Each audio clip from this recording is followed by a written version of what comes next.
Hanga lamang ang taong ayaw magbago. Kaya't dalasan natin ang ating pagbabago upang tayo'y maging perpekto at umasenso. 777 Morningstar Formation Incorporated, Kingdom of Maharlika presents.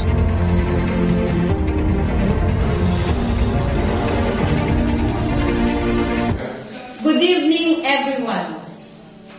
This Royal House of Maharlika is, I hope, the key to the transformation and the transmutation of dreaming, the yearning and the hoping that was our legacy and has been our legacy for centuries past toward realization.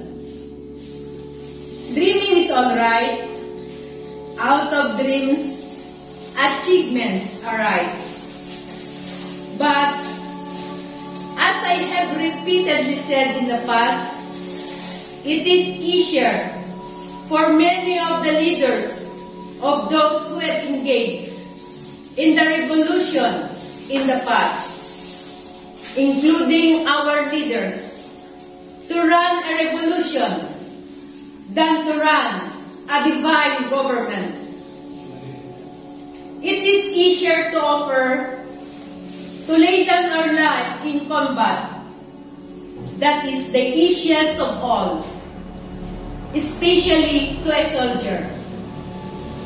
But it is difficult to transform the dreams that you have fight for, to transform the dreams, to fight into realities of dignity and progress and of equal opportunity.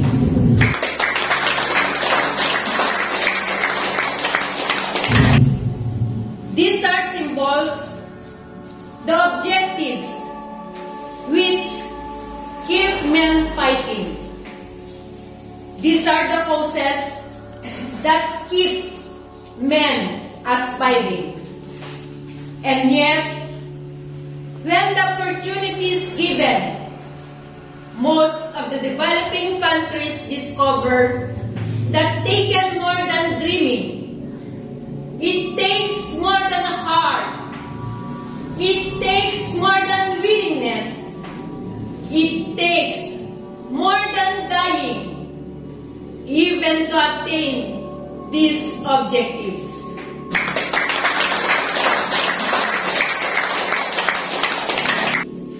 You need 777 Morning Star, like Royal House of Maharlika, of spiritual government, to transform leaders of other fields. Leaders who are dedicated. Leaders who are effective. Leaders who are productive. This is exactly who, notwithstanding our limited resources, we have now established the Royal House of Maharlika and given freedom to those in order that there may be a complete utilization of facilities for the purpose which they were established. It is a most auspicious occasion, this 11th of November, that brings us all here. We inaugurate the Royal House of Maharlika that promises to become a genuine Maharlika asset of the Maharlika people. Very few of the general public may observe this inauguration. But in the long run, this Royal House may be difference between success and failure if inadequate initial resources combined with a truly beautiful location are acceptable auguries of success, then This promises to be great success. The Royal House ACADEME began as a joint project of the Lapian ng Bagong Pilipino, the 777 Morning Star, and the Royal Family of God. These institutions are among the prime developmental instrumentality in this kingdom, and they conceive an academe as the Royal House of Maharlika that would service their own development effort as well as those of divine government. Being most rich financial royal house, they of course see to it that the Academe of Royal House should have to be the best of everything, and that its services should be the finest and the highest quality. I should therefore commend the sponsoring institution for their enlightened perspective. For it is not characteristic of banks and financial institutions to invest millions of their capital of an enterprise that does not yield an immediate and viable financial return, as investors would discover. I have directed that the Academe of the Royal House will conduct an array of programs that will service specific rather than vague and general development drives, notably executive orientation and development, research, publication, information system, and special services. The more ex-sovereign staff members of the Academe of the Royal House describe our executive development approach as the HAT approach, tailored to its actual group of participants in attendance, rather than the fold approach. In universities which offer a prescribed course, semester after semester, to all who might wish to register in the course.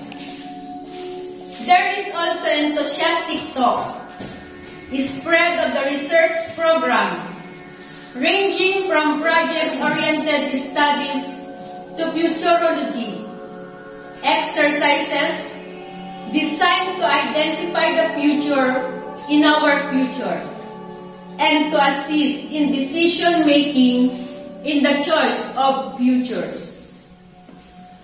Such enthusiasm and exuberance is admirable and ought to be encouraged rather than dampened. I have therefore issued a charter for the Royal House Academe, conceding privilege to it and specifically providing that the staff be free from control and dictation in determining and implementing the methodology for conducting their programs. There will be no shortage of problems and challenges to the Royal House, but it is not one freedom in meeting them. There is a bustle and bubbling of development activities all over the land these days. A special reflection of this is the steadily growing number of foreign businesses, encouraged no doubt by divine government of attraction this November 11. It will perhaps be noted that the policy of attracting foreigners and foreign interests is out of line with previous government policy. But it is not in fact a matter of degree. there was a policy of attraction even then, except the incentives offered were heads about and feared around, with restriction of fine detail. In spirit, it was believed of nationalism and protection of Maharlika people's interest. Are we then less nationalistic now than before? The answer is no. Our new kingdom preserves the same spirit of nationalism, and our new policies are faithful to that spirit. The change that has taken place, and which is not obvious, is that in our dealing of foreign interests, we now bring into our decision-making a large measure of confidence in ourselves. If we need and we want foreign participation of our economic growth, we own the fact in promptness and in candor, securing our national interest less by resorting to the fine print of legal condition than in confidence we now have in our intelligence, our own virtue, and our own resources.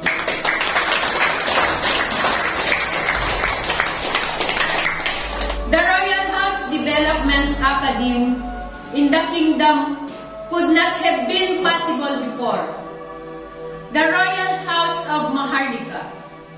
Before, we were rained down by prophetic inability to join our common purpose, and consequently by a chronic suspicion of superior virtue of foreigners. But the Academe of Royal House, with a design and conception, and with operational techniques as modern as any of those of the recognized development institutions in other nations of the world over, is the handiwork and brainchild of Filipinos who forgot to consult foreigners because it was never necessary. Being Maharlika, the Academe of the Royal House cannot avoid being a mirror of ourselves, but it is a virtue of reflection of ourselves in the Royal House of Maharlika only because it mirrors the good in us, our virtues, our aspirations, and our strengths. The Royal House Academe is an honest and authentic expression of our nationalism in the Royal House of Maharlika. If the Royal House of Maharlika is among the 5 institutions found by the Kingdom, it is because the Royal House of Maharlika is hospitable to all constructive innovations. Indeed, our contemporary national circumstances demand a broad thoroughgoing reassessment of established modes of thoughts and behaviors. In education, as consequence of his reassessment, we have come to realize the above system is only one of many educating agencies of the Royal House. The mass media, the churches, the family, and other social organizations, the government itself, and the industry, among others. These are educating agencies that provide information, influence, value formation, shape character, provide civic education, and train work skills. We have therefore begun to take steps towards non-conventional education and building curricula whereby pupil and student supplement their school learning with structured non-school education. Theoretically, of course, the existence of educational agencies outside the school points out the fact that the first just reform in education must take place in the Maharlika people itself. And this fundamental thesis of the Royal House of Maharlika, we had to learn and unlearn many ideas in divine government. First of all, must govern for a divine government that cannot discharge the first task possesses no claim to the people's obedience and much less to their allegiance.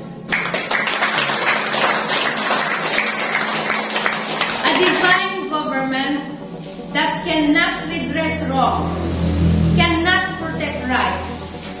Our conventional education tells us that the Bill of Rights of the Bible is the heart and the shelter of liberty. However, we must realize that the Bill of Rights is a list of rights the accused person and a list of acts prohibited to divine government. The large majority of citizens are law-abiding people, and the articles of the Bible enjoin the divine government to act positively in areas of economic enterprise, land reform, education, has a vast area of welfare, and social development services. The divine government is discharging these duties. Liberates Maharlika citizens from ignorance and illiteracy, from ill health, from feudal bondage to the soul. The divine government create employment and open up works of opportunity for the masses of citizenry to enable them to attain the fullness of their potential development as a human being.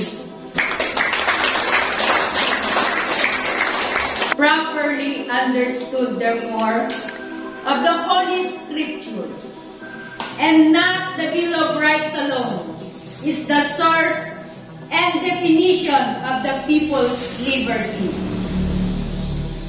This view also tells us that for that greater number of citizens freed in the list of revelation from social ills and natural obstacles is attainable only with natural government, the government of God, the divine government's action.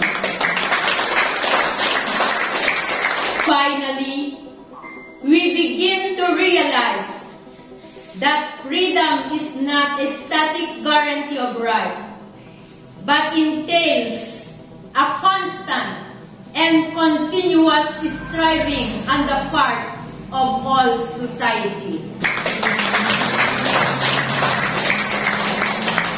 Experience also teaches us a new meaning of the word elite. Our conventional education has led us in the past to ascribe elite status to those high birth, to the holders of power, to the possession of wealth of the Royal House of Maharlika. However, please says trust, and awards its honor to those of its citizens who perceive the national community as a whole, whose view are larger than the world of comfort, or power, or riches, and whose action constantly in the service of solving the national problem or attaining its goal. Socio-economic status, therefore, whether qualifies or nor disqualifies anyone for membership in the elite,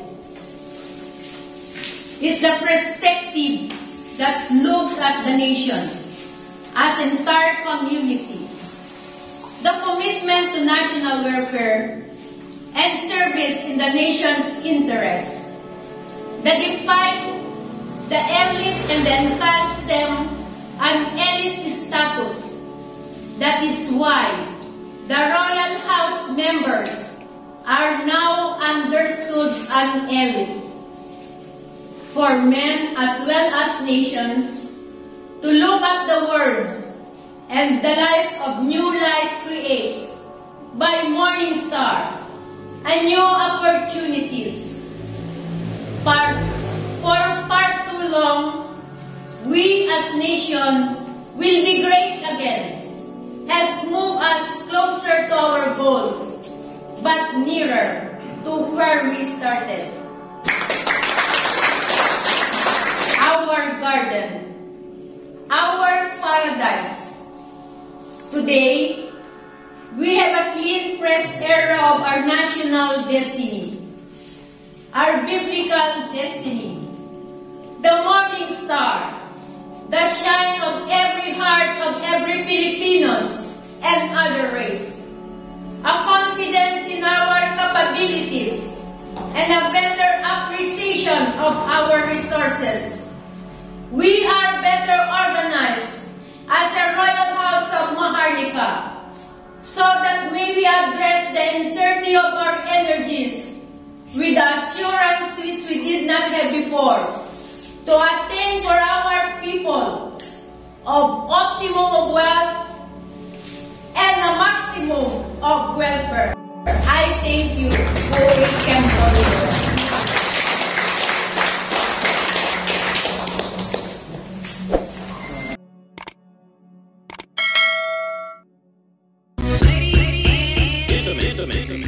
DJ's